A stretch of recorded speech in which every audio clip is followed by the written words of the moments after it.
எல்லோரும் சந்தோஷமாக இருக்கிறீங்களா? திருக்குரான் 5வது அத்தியாயத்தில் 90வது வசனத்திலிருந்து நம்ம பார்க்குறோம். விசுவாசம் கொண்டவர்களே, நிச்சயமாக மதுவும் சூதாட்டமும் வணக்கத்திற்காக நடப்பட்டுள்ள சிலைகளும் ஆக்சுவலாக நடப்பட்டுள்ளவைகளும் இருக்குது. இவங்க அதை கண்டிப்பாக விக்கிரக ஆராதனையை தான் சொல்கிறாங்கன்னு நினச்சிட்டு வணக்கத்திற்காக நடப்பட்டுள்ள சிலைகளும் போட்டிருக்காங்க. அடுத்தது குறிப்பார்க்கும் சூதாட்ட அம்புகளும் ஆகிய இவை யாவும் சைத்தானுடைய செயலில் உள்ள அருவருக்கத்தக்கவை ஆகும். அதனால் இவைகளை தவிர்த்து கொள்ளுங்கள், அதனால் நீங்கள் வெற்றி பெறுவீர்கள். ஸோ இதெல்லாம் ஏன் தடுக்க சொல்கிறாங்க அப்படின்னா, உங்களுடைய புத்தியை மயக்கக்கூடிய விஷயங்கள், மது சூதாட்டம் எல்லாமே இல்லையா? பட் இந்த லிஸ்ட்டில் விக்கிரகம் வருமா? சாமியை வணங்குனா புத்தி மயங்குமா அப்படின்னா கண்டிப்பாக கிடையாது இல்லையா? ஸோ அப்போ அங்கே சொல்லப்பட்ட விஷயத்தோடைய அர்த்தம் வேறு. சிலை அப்படிங்கிறது வாழ்ந்த மனிதர்களுடைய உடல் தான் அது இல்லையா? அந்த உடலின் நினைவாக தான் சிலை. இப்போ எம்ஜிஆர் சிலை வைக்கிறாங்கன்னா இருந்தார் இல்லையா? ஆனால்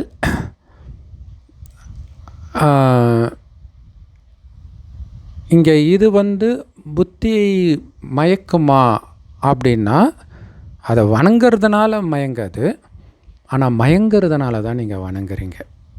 புரியுதா உங்களுக்கு? ஏன் அப்படின்னா, உங்களுக்கு தெரியாது அந்த சிலை யார். இப்போ முருகன் இருக்கிறாரு இல்லையா? தமிழ் கடவுள் முருகன் சொல்கிறாங்க. ஆனால் உண்மையிலே அவர் யார்? அப்படி என்ன பண்ணார்? அந்த கதையில் அப்படி என்ன இருக்குது? வணங்குற அளவுக்கு என்ன பண்ணார்?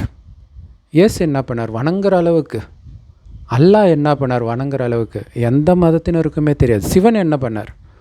யாருக்குமே தெரியாது. அது ஒரு கண்மூடித்தனமான புத்தி மயக்கத்தினால பண்ணுறது. ஸோ அதனால் இங்கே பண்ணக்கூடாதுன்றது கடவுளுடைய வார்த்தை கிடையாது. இங்கே குரானில் அப்படி போட்டிருக்குது. இதெல்லாம் சைத்தானுடைய செயல், அருவருக்கத்தக்க செயல்கள். இதை தவிர்த்து கொள்ளுங்கள், நீங்கள் வெற்றி பெறுவீர்கள்.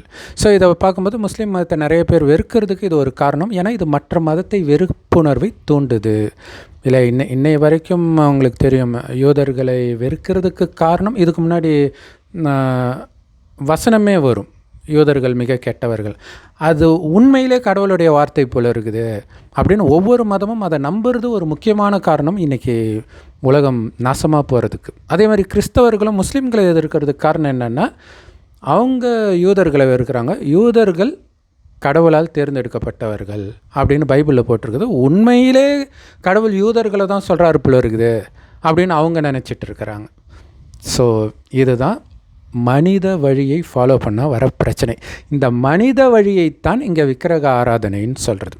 ஆராதனைன்னு அர்த்தம் கடவுளாகவே நினைக்கிறது. அந்த சிலையை எப்படி கடவுளாகவே நினைக்கிறோமோ அது மாதிரி மனிதனுடைய வழியையும் கடவுளுடைய வழியாகவே நினைக்கிறது. இதுதான் அருவருக்கத்தக்க செயல்கள். அதுதான் இன்றைக்கி உலகம் ஃபுல்லாக அழிவை தன்னைத்தானே அழிச்சிக்கிறது. மனித இனம் கண்டிப்பாக அழிச்சுக்குவாங்க. ஏன்னா அவங்களுக்கு கடவுளை பற்றி தெரியாது. ஸோ கடவுளே நேரடியாக வரும்பொழுது தான் அவரை பற்றி தெரியும். ஆனால் என்ன ஒரு கொடுமைனா, நேரடியாக வந்தாலும் இல்லை நாங்கள் எங்கள் மதத்தை விட மாட்டோம் அப்படின்னு பிடிச்சிட்டு நிராகரிச்சிடுவாங்க. அந்த நிராகரிப்பாளர்களைத்தான் காஃபீர் நிராகரிப்பாளர்கள்னு குரானில் சொல்லப்பட்டிருக்குது. ஸோ அது கோடியில் ஒருத்தர் தான் அதை புரிஞ்சிக்கிட்டு வருவாங்க. ஏன்னா சொர்க்கத்துக்கு கோடியில் ஒருத்தர் தான் வருவாங்க. அதனால தான் சொர்க்கத்தின் பாதை ஈடுகளானது அப்படின்னு சொல்லப்பட்டிருக்குது. சரி, அதனால் இவைகளை தவிர்த்து கொள்ளுங்கள். எதை தவிர்த்துக்கணும்? புத்தியை மயக்கக்கூடிய விஷயம். இன்னொரு விஷயமும் புத்தியை மயக்கும், ரொம்ப அதுதான் ஆதாரம். அது என்ன தெரியுமா? விக்கிரகம் தான். விக்கிரக ஆராதனை. விக்கிரகம்னா என்னன்னு சொன்னோம்? உடம்புன்னு சொன்னோம். உங்களை உடம்புன்னு நினைக்கிறதா நீங்கள் அழியக்கூடிய உடம்பே கிடையாது. இதை இயக்கக்கூடிய ஆத்மா, அதாவது உயிர். அது புருவமத்தில் நட்சத்திரம் மாதிரி ஜொலிக்கினால்தான் இந்துக்கள் இங்கே போட்டு வைக்கிறாங்க. அவங்களும் தெரிஞ்சு வைக்கல, தெரியாமல் பண்ணுறது எல்லாமே மூட நம்பிக்கை தான். அதுக்கு அர்த்தமே இருந்தால் கூட. ஸோ அந்த ஆத்மா தான் கண் வழியாக பார்க்குது, வாய் வழியாக பேசுது, எல்லாத்தையும் செய்து விட்ட உடனே ஆத்மா பறந்துடும். இப்போ இன்னொரு பிறவி எடுக்கும் அல்லது பேயாக சுற்றிட்டு இருக்கும். ஸோ இந்த விஷயத்தை சொல்கிறதுக்கு தான் இறைவன் இறுதியில் வரார். ஏன் இந்து மதத்தினருக்கு மட்டும் எப்படி மறுஜென்மம் ஞானம் தெரிஞ்சது? உலகத்தில் யாருக்குமே தெரியாதது எப்படி இந்துக்களுக்கு மட்டும் தெரிஞ்சது? அவங்க என்ன அவ்வளோ புத்திசாலியா? காரணம், பாரத பூமியில் கடவுள் வரார். அதனால தான் சிவராத்திரி இங்கே கொண்டாடுறாங்க. சிவனுக்கு மட்டும்தான் மனித உடல் கிடையாது இல்லையா, லிங்க ரூபம், ஜோதி ரூபம்னு அர்த்தம். அதாவது உயிர் இங்கே நட்சத்திரம் மாதிரி இருக்கிற மாதிரி இறைவன் செம்பொன் நிறமான ஒளி உலகத்தில் நட்சத்திரம் மாதிரி இருக்கார். அதை தான் பரலோகம்னு கிறிஸ்தவர்கள் சொல்கிறாங்க, பரந்தாமம்னு இந்துக்கள் சொல்கிறாங்க. அவங்களுக்கும் அதை பற்றி தெரியாது, வார்த்தை மட்டும் சொல்கிறாங்க. அங்கே நட்சத்திரம் மாதிரி, அதான் கண்ணுக்கு தெரியாத நுட்பமான ஒளி புள்ளி, அப்படியே பிரகாசமான ஒளியெல்லாம் கிடையாது. நம்ம உயிரும் அப்படி தான். அதனால தான் உயிர் பிரியறதை யாராலையும் பார்க்க முடியல. அதே மாதிரி தான் இறைவனும் இருக்கார். இறைவனை ஏன் பார்க்க முடியலன்னா, இப்போ நாம் முதல்ல இந்த பூமி சொர்க்கமாக இருக்கும், அங்கே பிறந்து சொர்க்கத்தின் சுகத்தை அனுபவித்தோம். அப்படி இதே பாரத பூமி சொர்க்கமாக இருந்தது, அங்கே வாழ்ந்தவர்களை தான் இந்துக்கள் கோயில் கட்டி கும்பிட்றாங்க. வணங்குவதற்கு தகுதியானவர்கள் ஏன் கடவுளுக்கு ஈக்குவலாக தூய்மையாக இருப்பாங்க. தூய்மையாக இருக்கிறதுக்கு தான் மரியாதை இல்லையா? இப்போ இந்து தெய்வங்களுக்கு நடக்கிற மாதிரி பூஜை உலகத்தில் எந்த மதத்தில் வழிபடக்கூடிய யாருக்குமே நடக்கிறது கிடையாது. இயேசுக்கு கோயில் கட்டியிருந்தாலும் இயேசுக்கு ஒன்றும் அபிஷேகம் அலங்காரம்லாம் பண்ணுறது கிடையாது.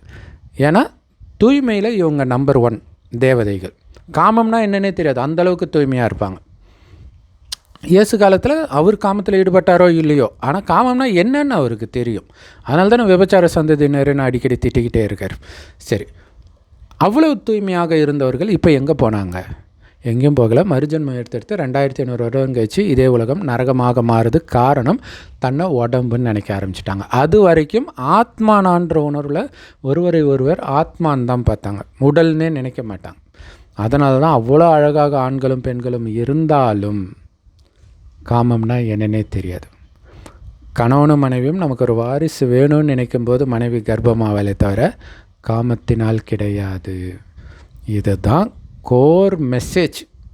அதுதான் சிவன் கண்ணை திறந்த உடனே காமத்தின் கடவுளாகிய மன்மதனை எரித்தார்னு இந்து மதத்தில் கதை இருக்கும். அக்னீஸ்வரன்னு சிவனுக்கு பேர் இருக்கும். அந்த சிவ பரமாத்மாவைத்தான் அல்லான்னு முஸ்லீம்களும் பரமபிதான் கிறிஸ்தவர்களும் சொல்கிறாங்க. கடவுள் ஒருவரே. மற்ற இந்து தெய்வங்கள்லாம் சொர்க்கத்தில் வாழ்ந்தவர்கள், அவங்க கடவுள் கிடையாது. அவங்க இன்றைக்கி எல்லா பாவமும் செஞ்சு அனைத்தையும் இழக்கிறாங்க. அதனால தான் இந்து கோயில்களில் ஆபாச சிலைகள் இருக்கிறது காரணம் என்னென்னா, அது உலகத்தின் வரலாறு. அப்படி இருந்தவர்கள் காமத்தில் விழுந்து அனைத்தையும் இழந்தார்கள். மீண்டும் அனைத்தையும் அடைவதற்கு உடல்ன்றதை மறந்து ஆத்மான்னு உணர்ந்து ஆத்மாவின் தந்தை சிவபரமாத்மாவை நினைக்கணும். சிவன் செம்பொன் நிறமான ஒளி உலகத்தில் நட்சத்திரம் மாதிரி இருக்கார். ஸோ செவ்வானத்தில் நட்சத்திரம் மாதிரி இறைவனை சதா நினைவு பண்ணிக்கிட்டே எல்லா காரியமும் பண்ணணும். ஆத்மான்ற எண்ணம் இருந்துக்கிட்டே இருக்கணும். என்னை பொறுத்த வரைக்கும் நான் செத்துட்டேன், இந்த உலகம் என்னது கிடையாது, இது சைத்தானுடைய உலகம். எனக்காக கடவுள் படைக்கிற சொர்க்கமாக இதே பாரத பூமி மீண்டும் மாறப்போகுது. அது அதுக்காக தான் உலக அழிவு. அவசரமாக அடிச்சிக்கிறாங்க இல்லையா? ஏன்னா இங்கே தயாராகிட்டு இருக்கிறோம் சொர்க்கத்துக்கு போகிறதுக்கு. பண்ண வேண்டியதெல்லாம் ஆத்மான்னு இறைவனை அப்பான்னு அன்பாக நினச்சிக்கிட்டே இருக்கணும். இறைவன் கொடுக்குற ஞானத்தை கேட்கணும். கடவுள் ஒருத்தர் தான், அவர் வருவது 5000 வருடத்திற்கு ஒரே முறை கலியுகத்தின் இறுதியில் வரார். ஏன்னா அப்போ தான் சொர்க்கத்திற்கு தேவையான ஞானம் தேவைப்படுது. இது வரைக்கும் வந்ததெல்லாம் மதத்தை உருவாக்கி மனிதர்களுக்குள்ள பிரிவினை ஏற்படுத்துறதுக்காக மதஸ்தாபகர்கள் உருவாக்கிய மதத்தின் வேதங்கள் மட்டுமே. அது பக்தியின் விஷயம், ஞானம் கிடையாது. இறைவனுடைய ஞானம் அமைதியான ஞானம். என்னானாலும் நீங்கள் இந்த உலகத்துக்கும் உங்களுக்குமே சம்மந்தம் கிடையாதுன்னு போது ஏன் அடிச்சிக்க போகிறாங்க இல்லையா? இந்த உடம்புக்கும் உங்களுக்குமே சம்மந்தம் கிடையாது. நான் என்னுடையவர் ஒரு அல்லாஹ், அவருடைய நினைவிலே இருக்கிறோம். நான் சொர்க்கத்துக்கு போகிறேன். அங்கே சிங்கமும் பசுவும் ஒன்றா தண்ணி குடிக்கும். சிங்கத்துக்கு கூட இன்னொருத்தருக்கு துக்கம் கொடுக்கணுன்ற எண்ணம் இல்லாத உலகத்துக்கு போகிற நான் துக்கம் கொடுக்கக்கூடிய எண்ணம் கொண்டவனாக இருக்க முடியுமா? அப்படி இருக்கிறவங்க தான் போக முடியுமா? ஆனால் எல்லா மதத்திலும் கடவுளே வன்முறையை போதித்ததாக சொல்லப்பட்டிருக்குது. அதான் பிரச்சனை, அதான் பக்தி. அதை உருவாக்குறது தான் சாத்தான் இல்லை? மனிதர்களுக்குள்ள பிரிவினை உருவாக்குறது, மதங்களை உருவாக்குறது தான் சாத்தானுடைய வேலை. சாத்தான்னா தனியாக ஒருத்தர் கிடையாது, மனித வழி, சாத்தானுடைய வழி, அவ்வளோதான். 2 வழி தான். ஒன்று மனித வழி, இன்னொன்று கடவுளுடைய வழி. கடவுள் ஒருவர் தான் முஸ்லீம்கள் சொல்கிறதுடைய அர்த்தம் என்னென்னா, மற்ற அனைத்தும் மனித வழி. அதை விட்டுட்டு அல்லாஹ் வரும்போது அல்லாஹ்வை பிடிக்கணுன்றது தான். ஆனால் அது எல்லோருக்கும் புரியாது. யார் புரிஞ்சுக்கிறாங்களோ அவங்க வெற்றி பெறுவார்கள். ஸோ அதுதான் சைத்தானின் அருவருக்கத்தக்க செயல்களிலிருந்து விலகுங்கள் அப்படின்னு சொல்லப்பட்டிருக்குது. ஏன்னா புத்தியை மயக்கக்கூடிய நம்பர் 1 காமம் தான். அதனால தான் காமம் மிகப்பெரிய எதிரின்னு சொல்லப்படுது. ஸோ அந்த காமத்தை தான் அங்கே விக்கிரக ஆராதனைன்னு சொல்கிறாங்க. கடவுள் சொல்வார், கொலை பண்ணுறதை விட காமம் மிகப்பெரிய பாவம்ன்ற. அந்த காமத்தினால தான் விழுந்துக்கிட்டே வந்தீங்க. காமம்னா ஏதோ விபச்சாரம்னு நினச்சிக்காதீங்க. கணவன் மனைவி காமமே, அந்த காமத்துக்கு ருசிக்கு அடிமையாகும்போது தான் வெளியில் தேடவே ஆரம்பிக்கிறீங்க இல்லையா? மனசுக்குள்ளே விஷம் வர்றதுக்கு தேவையானதை நீங்கள் பண்ணலாம், விபச்சாரம் மட்டும் பண்ணக்கூடாதுன்னா எப்படி? ஸோ அப்போ இதை கட் பண்ணுறது கிடையாது. ஸோ இதை கட் பண்ணால் மட்டும்தான். இல்லை இன்றைக்கி நிறைய பாலியல் குற்றம் நடக்கிறது எல்லாமே ஒரு காலத்தில் முன் ஜென்மங்களில் ஒருவனுக்கு ஒருத்தியாக ஒழுங்காக வாழ்ந்தவன் தான். அங்கே மனைவியிடம் கணவனிடம் காமம் போதை அதிகமாக அதிகமாக கொஞ்சம் கொஞ்சமாக ஆத்ம சக்தியும் இழக்குது. சக்தி இழக்கும்போது அது மேலோங்க ஆரம்பிக்குது. இன்டர்நெட்டு இன்றைக்கி எல்லா வசதியும் இருக்குது, விபச்சாரத்துக்கு டக்குன்னு விழறாங்க. ஸோ எந்த அளவுக்கு மனிதர்களுக்குள்ள இந்த காம சிந்தனை அதிகமாகுதோ அந்த அளவுக்கு உலக அழிவும் அதிகமாக ஆகும். அதுக்கேற்ற போல் மனிதர்களுடைய குணம் இன்னும் மோசமாக ஆகும். அதனால தான் நாம் இன்றைக்கி அனுபவிக்கிற எல்லா கஷ்டத்திற்கும் காரணம். காமத்தை மட்டும் வெல்வதன் மூலம் உலகத்தையே வெல்ல முடியும். அப்போ இந்த சூதாட்டம், மது, விக்கிரகம், அதாவது காமம், இது மூன்றும் புத்தியை மயக்குது. இதுக்கெல்லாம் காரணம் உடல்னு உங்களை மயக்கி நம்ப வைக்கிது சாத்தான். சாத்தான்னா ஒன்றும் இல்லை, காமம், கோபம், பற்று, பேராசை, அகங்காரம், இந்த 5 விகாரம் ஆணிடமும் இதே 5 விகாரம் பெண்ணிடம் உள்ள இணைந்த ரூபந்தான் 10 தலை ராவணன். மற்றபடி ராமாயணத்தில் சொன்ன மாதிரி 10 தலை தூக்கிட்டுலாம் எவனும் கிடையாது. எந்த மதத்தில் போட்ட கதையும் ஒரிஜினல் கிடையாது, உண்மையில் நடந்தது கிடையாது. இது தெரியாமலே தான் பாவம் மனிதர்கள் தன் இனத்தை அழிச்சிட்டு இருக்கிறாங்க. ஸோ இப்போ இறைவன் வந்திருக்கிறாரு, கலியுகம் அழிகிறதுக்கு 100 வருடம் முன்பு ஒரு வயோதிகர் உடலில் இந்த ஞானத்தை கொடுக்கிறார். அதை நாம் சொல்கிறோம், புரிஞ்சவங்க மற்றவர்களுக்கு சொல்லுவாங்க. அப்போ இறைவனுடைய செய்தியை அவர் தான் எடுத்துகிட்டு வர முடியும் இல்லை? இறை தூதராக அவர் தான் வர்றார். அந்த செய்தியை நாம் மற்றவர்களுக்கு சொல்லும்போது நாமும் இறை தூதர்கள் ஆகிறோம். இப்போ நம்மளுடைய வாழ்க்கையில் நடக்கிற விஷயத்தை தான் முகமது நபியோடைய கதையாக, இயேசுடைய கதையாக, ஆதாமுடைய கதையாக, இப்ராஹிம் கதையாக, ராமருடைய கதையாக, கிருஷ்ணருடைய கதையாக, பாண்டவர்களுடைய கதையாக எல்லா மதத்திலும் எழுதப்பட்டிருக்கே தவிர நிஜத்தில் இயேசுக்கோ முகமது நபிக்கோ கிருஷ்ணருக்கோ ராமருக்கோ அதெல்லாம் நடக்கவே இல்லை. ஏன்னா அதெல்லாம் அவங்களுடைய முதல் ஜென்மம். முதல்ல வந்த உடனே யாரும் கஷ்டத்தை அனுபவிக்க மாட்டாங்க, இறுதியில் தான் கஷ்டம் வரும். ஸோ இறுதியில் நடக்கிற விஷயத்தை, நமக்கு நடக்கிற விஷயத்தை அங்கே போட்டிருக்கிறாங்க. நமக்குன்றது இறைவனுடைய வழிப்படி நடக்கிற பிரம்மகுமாரிகளுக்கு நடக்கக்கூடிய விஷயங்கள். ஏன்னா இறைவன் ஒரு வயோதிகர் உடலில் இந்த ஞானத்தை கொடுக்கிறார். அந்த வயோதிகருக்கு பிரம்மான்னு பேர் வைக்கிறார். அந்த பிரம்மா வாய் வழியாக இந்த ஞானத்தை யார் கேட்குறாங்களோ அவங்க தான் குமாரிகள். இந்த பிரம்மாவைத்தான் ஆதாம் அப்படின்னு சொல்லப்படுது. சபா ஆதாமுடைய குமாரர்கள். ஆதாம் கிட்டத்தான் கடவுள் நேரடியாக பேசுகிறார். ஆதாமுக்காகத்தான் சொர்க்கத்தையே கடவுள் படைக்கிறார். அப்படின்னா என்ன அர்த்தம்? அப்போ ஆதாம் கிட்ட என்ன சொன்னார் யாருக்கும் தெரியாது. அந்த ஞானத்தை தான் இப்போ இறைவன் சொல்கிறார். இது அங்கே கதை வடிவத்தில் சும்மா ஒரு நாள் நடக்கிற விஷயமாக காட்டிட்டாங்க. பைபிளில் பார்த்திங்கன்னா ஒரு பக்கம்தான் இருக்கும், ஒரே பக்கத்தில் சொர்க்கத்தை படித்தார், சொர்க்கத்தை விட்டு துரத்திட்டார் அப்படின்னு இருக்கும். ஸோ ஆனால் இந்த சொர்க்கம் 2500 வருடம் கழித்து தான் மனிதன் பாவம் செய்யவே ஆரம்பிக்கிறான். ஸோ சொர்க்கத்தில் வாழ்ந்த 33 கோடி தேவதைகள் சார்பாக அங்கே ஒரு ஆதாமை மட்டும் காட்டிட்டாங்க.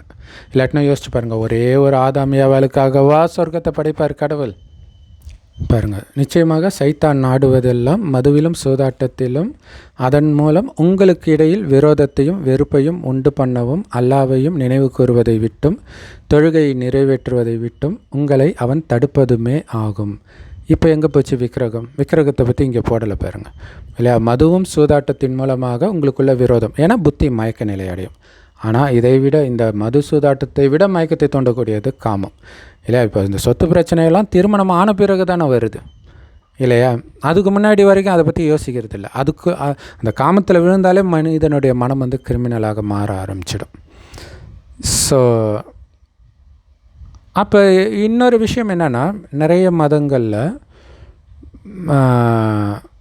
குறிப்பாக பைபிள் குரானில் தான் மற்ற தெய்வங்களை வழிபடுறவங்கள திருமணம் பண்ணக்கூடாதுன்னு சொல்லப்பட்டிருக்குது. ஏன் திருமணம் பண்ணக்கூடாது? ரிவர்ஸாக அதுக்கு எக்ஸ்பிளைன் கொடுப்பாங்க. இது பண்ணால் அவங்க கல்யாணம் பண்ண விட மாட்டாங்க, சரி அல்லாவை வழிபட அல்லது இயேசுவை வழிபட விட மாட்டாங்கல்ல, அப்படி புரிஞ்சுக்கிறாங்க. ஆனால் இங்கே விஷயம் அது கிடையாது. என்ன அப்படின்னா, இறைவனை நீ பிடிச்சிட்டு இருந்தானே நீ காமத்தின் மயக்கத்தில் விழுந்திருக்க மாட்டேன். எந்த அளவுக்கு மயக்கத்தில் விழுந்திருக்கிறேன்னா, அது எந்த மதமாக இருந்தாலும் எனக்கு பிரச்சனை இல்லைன்ற அளவுக்கு உன் புத்தியை மயக்கிடுச்சு. அதனால் அது தடுக்கப்படுது. இதுதான் விஷயம். அப்போ காம மகாசத்ருன்றது தான் இங்கே மெசேஜ், அடித்தள மெசேஜ். ஸோ சரி, இப்போ ஒரே மதத்தில் ஒரே ஜாதி, ஏன் சொந்தத்திலே கல்யாணம் பண்ணால் கூட எவ்வளோ பிரச்சனை வருது இல்லையா? பொண்ணு கொடுத்து பொண்ணு எடுக்கிறதுன்னுவாங்க இல்லையா? அப்படி இருந்து வெட்டு குத்துன்னு போகிறதெல்லாம் நம்ம பார்க்குறோம். காமம் படுத்துகிற பாடு இது. ஸோ அப்போ ஒன்ஸ் அந்த பாவத்துக்குள்ளே போயிடுச்சுன்னா புத்தி வேலை செய்யாது. அதுலேயே இல்லையா? இப்போ ஒரு கொலையெல்லாம் பண்ண ஆரம்பிச்சிட்டானா முடிஞ்சு போச்சு. அப்புறம் எங்கே கடவுளை நினைக்க போகிறோம்? அப்போ அல்லாவை நினைவு கூறுவதை விட்டுடுவாங்க, தொழுகையை விட்டுடுவாங்க. ஸோ தொழுகைன்றது இது பக்தி மார்க்கத்து விஷயம். இங்கே இறைவனை நினைக்கிறது. பக்தியில் இறைவனை நினைக்க மாட்டாங்க இல்லையா? சும்மா மந்திரம் மாதிரி ஒப்பிச்சுட்டு இருப்பாங்க. ஏன்னா அல்லாவை பற்றி தெரியாத ஒருத்தரை எப்படி நினைக்கிறது? ஸோ இப்போ தான் இறைவன் சொல்கிறார், செம்பு நிறமான ஒளி உலகத்தில் நட்சத்திரம் மாதிரி இருக்கேன், ஒருத்தர் உடம்புல இந்த ஞானத்தை கொடுக்குறேன். அந்த ஞானம் முரளின்னு சொல்கிறோம். எல்லா பிரம்மகுமாரிகள் ராஜயோக தியான நிலையத்தில் முற்றிலும் இலவசமாக கிடைக்குது. யூடியூப் வெப்சைட்ஸ்லாம் இருக்குது. அதோடய லிங்க் இந்த வீடியோக்கு டிஸ்கிரிப்ஷனில் கொடுக்குறோம். இல்லை பிகே சர்வகுமார் தமிழ் முரளின்னு போட்டிங்கன்னா உங்களுக்கு யூடியூப்பில் வந்துடும். ஸோ அதுதான் அல்லாவே நேரடியாக பேசுகிறது. ரொம்ப தெளிவாக எளிமையாக படிப்பறிவு இல்லாதவங்களும் புரிஞ்சுக்கிற மாதிரி தான் இருக்கும். ஏன்னா கடவுள் அப்படி தான் கொடுப்பார், எளிமையாக தான் கொடுப்பார். அதனால தான் அவர் பேரே ஏழை பங்காளன்னு சொல்கிறோம். ஸோ இந்த மாதிரி கடவுளை நினைக்கிறத தடுக்கிறது தான் சாத்தானுடைய வேலை அப்படிங்கிறது அது உண்மை. சாத்தான் மாயா எப்படி வேணாலும் சொல்லலாம். அதனால் அதிலிருந்து விலகி இருங்கள். ஸோ இங்கே மது சூதாட்டம் எல்லாம் தப்பு தான். ஆனால் மெயின் காமம் அதுதான் முக்கியம். அது நீங்கள் காமமே இல்லாமல் இருந்து இறைவனை நம்ம சொன்ன மாதிரி நினச்சி ஒரு மாதம் இருந்துட்டு நீங்கள் காமத்தில் விழுந்த பிறகு இறைவனை நினைங்க, உங்களுக்கு தெரியும் நினைக்க முடியாது. அந்த நினைக்கும் போது வர அந்த போதை வராது. அந்த அனுபவம் ஆனாதான் நாங்கள் சொல்கிறதே உங்களுக்கு புரியும். அதனால தான் இது தூய்மையாக இருக்கும் பொழுது தான் திருமணம் ஆகாதவர்களுக்கு ஆகாமலும் நீங்கள் தூய்மையாக இருந்தால், காமம் சார்ந்த எந்த விஷயமும் பண்ணாமல் இருந்து இதை கேட்குறீங்கன்னா உங்களுக்கு புரியும். அல்லது அந்த டெலிவரி டைமில் பெண்கள் அம்மா வீட்டுக்கு போவாங்களே, அந்த நேரம் இந்த ஞானம் கேட்டால் புரியும். மற்ற நேரம் இந்த ஞானம் புரியவே புரியாது. அதுதான் ஆச்சரியம்.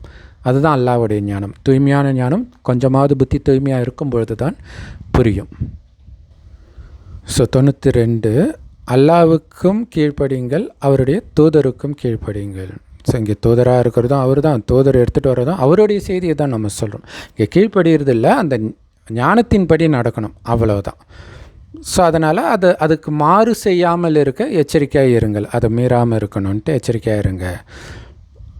ஒருவேளை இதை நீங்கள் புறக்கணிச்சிட்டிங்க அப்படின்னா அப்போ தூதர்களுடைய வேலை என்ன அப்படின்னா இதை தெளிவாக எத்தி வைப்பது அல்லது எடுத்து சொல்கிறது. இது இப்படி கிடையாதுங்க, இப்படி தான் கடவுள் சொல்கிறாருன்ட்டு.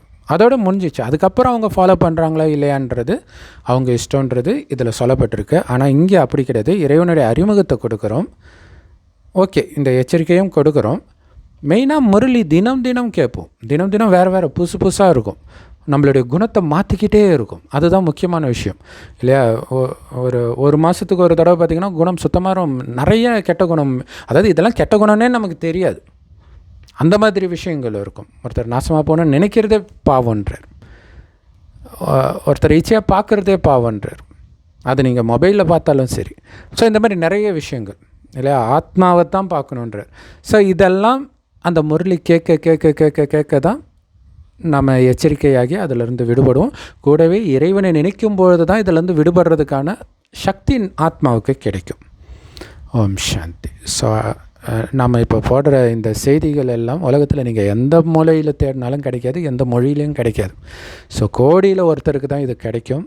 ஏன்னா கண்டிப்பாக நீங்கள் சொர்க்கத்தின் தேவதையாக இருந்திருந்தால் மட்டுமே இவ்வளோ நேரம் இதை பார்க்கக்கூடிய பொறுமை உங்களுக்கு இருக்கும். ஃபஸ்ட்டு உங்களால் ஏற்றுக்க முடியாமல் இருக்கலாம். ஒரு 2-3 ஜென்மம் நீங்கள் வேறு மதத்திலே இருக்கிறீங்கன்னும் போது ஒரு கஷ்டமாக தான் இருக்கும். அதுக்கப்புறம் மீண்டும் இதை பார்க்கணுன்னு தோணிச்சினாலே நீங்கள் தேவதை ஆத்மான்னு புரிஞ்சுக்கோங்க. ஸோ இதே மாதிரி நிறைய தேவதை ஆத்மா நிறைய மதத்தில் இருப்பாங்க. அவங்களுக்கு இதை சொல்ல வேண்டியது இறை தூதர்களாகிய உங்களுடைய கடமை. ஓம் சாந்தி. தேங்க்ஸ் ஃபார் வாட்சிங்.